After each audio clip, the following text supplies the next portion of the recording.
सभाध्यक्ष महोदय, जनताबाट अनुमोदित भएर आउनुभएका सम्पूर्ण माननीय सदस्यहरूलाई यो सम्मानित सदनमा हार्दिक स्वागत गर्न चाहन्छु। यो संसद राष्ट्र निर्माणका शहीदहरूदेखि जेएनजी शहीदसम्मका बलिदानको सन्तान हो। म ती सम्पूर्ण शहीदहरूप्रति शिर झुकाएर श्रद्धापूर्वक श्रद्धाञ्जली अर्पण गर्दछु। नेपाली जनताले यसपटक ऐतिहासिक रेकर्डका साथ राष्ट्रिय स्वतन्त्र पार्टीलाई करिब 2/3 मतादेश दिएका छन्। म जनतालाई आभार मात्र प्रकट गर्दिन, यही रोस्ट्रमबाट प्रतिज्ञा गर्छु, यो मतादेशको गुण हामी जिम्मेवारी पूरा गरेर तिर्नेछौँ। यो मतादेशमा जनताको आशा पनि छ, आक्रोश पनि छ। मलाई थाहा छ हामीले पाएको मत समर्थनको मात्र होइन, परिवर्तनको मत हो।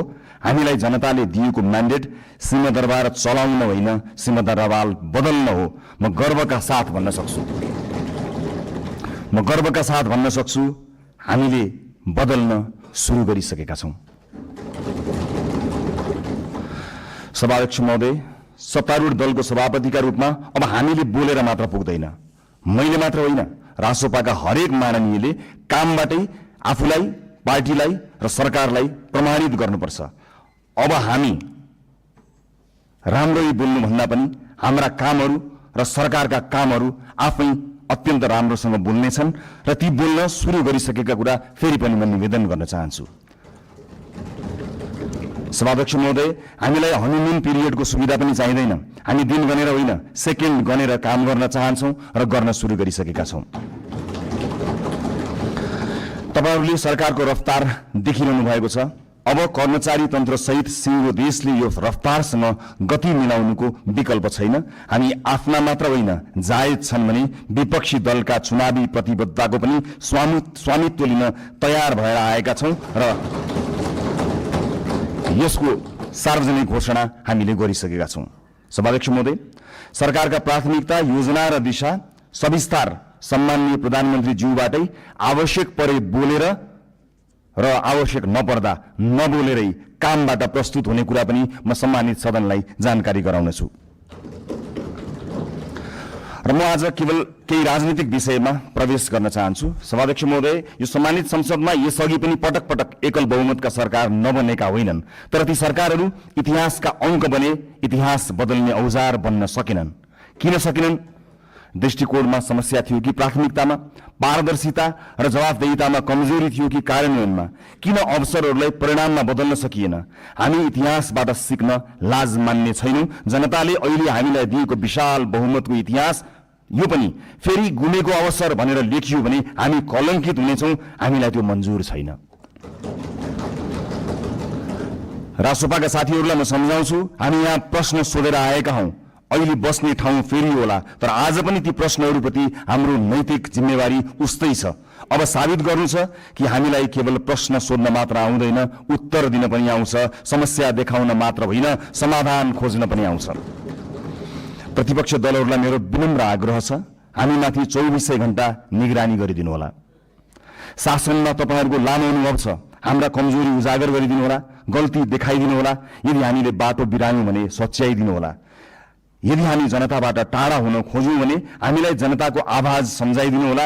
हामीबाट अहंकार नबढोस्, हामीमा कुनै अहंकार नछाओस्, हाम्रा निर्णयहरू एकतर्फ नहुन्। लोकतन्त्रमा सत्ता पक्ष र प्रतिपक्ष प्रतिस्पर्धी मात्र होइनन्, एकअर्काका पूरक पनि हुन्। एकले काम गर्छ, अर्कोले निगरानी गर्छ। एकले योजना बनाउँछ, अर्कोले परख गर्छ। हामी प्रतिपक्षको आवाज कमजोर हुन दिने छैनौं, किनकि प्रतिपक्षको आवाज कमजोर बनाइयो र उपेक्षा गरियो भने लोकतन्त्र कमजोर हुनेछ। यो हामीले अस्ति भर्खरै देखिसकेका छौं। यो संसद बहसको थलो हुनेछ, प्रतिशोधको होइन। हिजो आफ्नालाई बचाउन र विपक्षीलाई फसाउन कानूनमै संशोधन गरिएको छ र अध्यादेश समेत ल्याइएको छ। त्यस्ता गलत क्रियाकलाप यथाशीघ्र सच्याइने कुरा म यो सम्मानित सदनलाई जानकारी गराउन चाहन्छु। प्रतिपक्षमाथि अहंकार र प्रतिशोधको त्यो अध्याय अब दोहोरिने छैन। आस्थाका आधारमा फरक व्यवहार हुने छैन। अब अन्यायपूर्वक विधि नै निचेर सुन्न मन लागेका कुरा नसुनौ भनेर कसैको माइक काटिने छैन। संसदीय समितिहरूमा संख्याकै बलमा प्रतिशोध र अत्याचार हुने छैन, तर सुशासनको वेग भने रोकिने छैन। न्याय पाउने न्याय पाउने पहिलो हक शहीदकी आमाको हो, त्यसलाई प्रतिशोध भन्न पाइने छैन।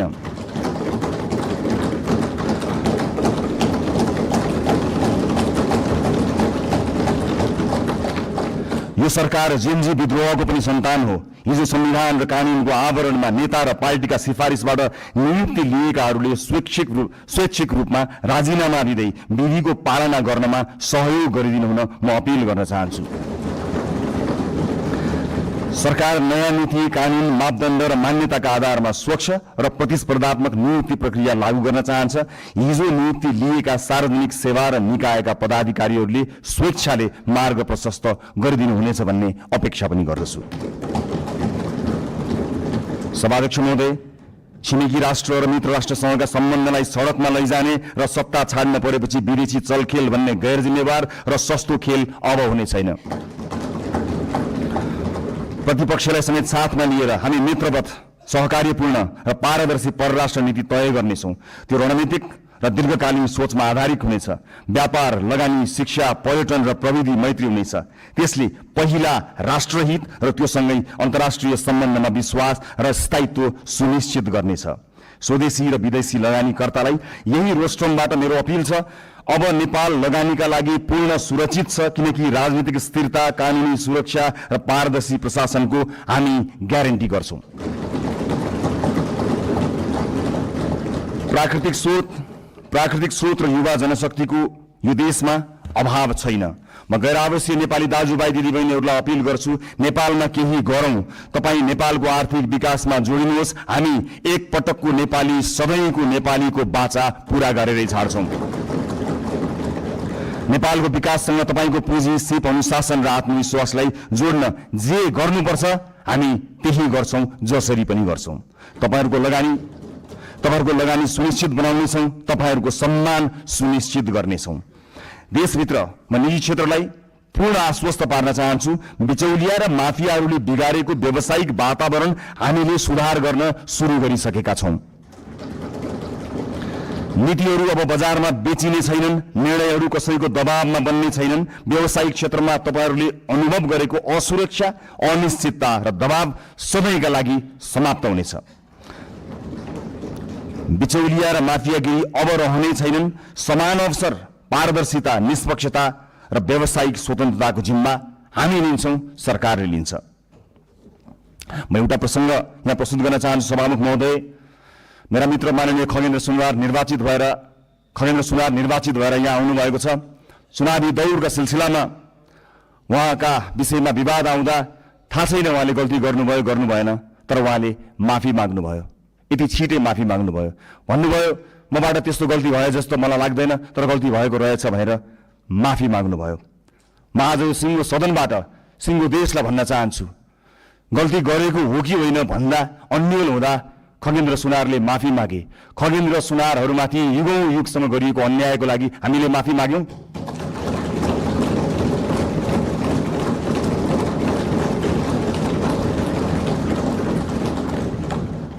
यो देशको दलित समुदायलाई मैले आज सार्वजनिक क्षमा याचनाका साथ केही भन्नु छ।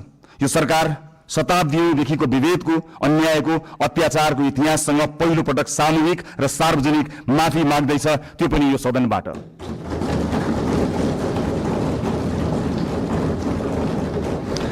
आजसम्मको विभेद सामाजिक गल्ती थिएन, संगठित अपराध थियो। यो देश किन बनेन थाहा छ? किनकि जसका हातमा सिप थियो तिनलाई हामीले अछुत मान्यौं। अब कुनै पनि नेपाली जातका नाममा झुक्नु पर्ने छैन। म सिङ्गो पार्टी, सम्माननीय प्रधानमन्त्रीज्यू, सरकारको तर्फबाट पनि माफी माग्छौं र यो माफीको मूल्य अब न्यायले गर्नेछ भन्ने कुरा पनि सुनिश्चित गर्न चाहन्छु। यो रोस्ट्रमबाट मैले आमा र दिदीबहिनीहरूलाई पनि केही भन्नु छ। यो देशमा तपाईहरूले सबैभन्दा धेरै जिम्मेवारी बोकेर पनि सबैभन्दा कम अवसर पाउनुभयो। घर सम्हाल्नुभयो, परिवार बचाउनुभयो, समाज चलाउनुभयो, तर त्यसलाई काम मानिएन। महिलालाई अवसर अब अनुग्रह होइन, अधिकार हुनेछ। हामी सुनिश्चित गर्नेछौं शिक्षा र रोजगारीमा बराबर पहुँच, राज्यका हरेक तहमा अर्थपूर्ण प्रतिनिधित्व, कर्मस्थल र समाजमा सुरक्षा र सम्मान, अनि महिला विरुद्धका हिंसामा शून्य सहनशीलता। कुनै छोरीले कुनै छोरीले अब आफ्नो सपना सानो बनाउनु पर्ने छैन। अबको यात्रा केवल समानताको होइन, सशक्तिकरणको हुनेछ। सँगसँगै ज्येष्ठ नागरिकहरूको आर्थिक सुरक्षा, सामाजिक कल्याण र आत्मसम्मान पनि हाम्रो कर्तव्य हुनेछ। आजको संसदको जनादेशका वास्तविक रचयिता हुनुहुन्छ वैदेशिक रोजगारमा रहेका नेपाली दाजुभाइ दिदीबहिनीहरू। यो देशमा आजसम्म सधैँ तपाईहरूले पठाएको रेमिटेन्सको कुरा भयो, तर आज म पैसाको होइन, तपाईहरूले तिर्नुभएको व्यक्तिगत मूल्यको कुरा गर्छु। परिवारबाट अलगिनु भयो, आमा बुवाको साथ गुमाउनु भयो, कलिला छोराछोरीको बाल्यकाल गुमाउनु भयो, चाडपर्वको रमाइलो, परिवारको माया, आफ्नो गाउँघरको न्यानोपन गुमाउनु भयो। कतिले आमा बाबुको मृत्युमा काँध थाप्न पाउनु भएन, कतिले सन्तानको पहिलो पाइला देख्न पाउनु भएन। आज म यहीँबाट क्षमा याचनाका साथ स्वीकार गर्छु, यो देशले तपाईहरूको त्यागको उचित सम्मान गरेन। अब तपाईहरूको पीडा केवल कथा बन्ने छैन, नीति बन्ने छ, राज्यको प्राथमिकता बन्ने छ।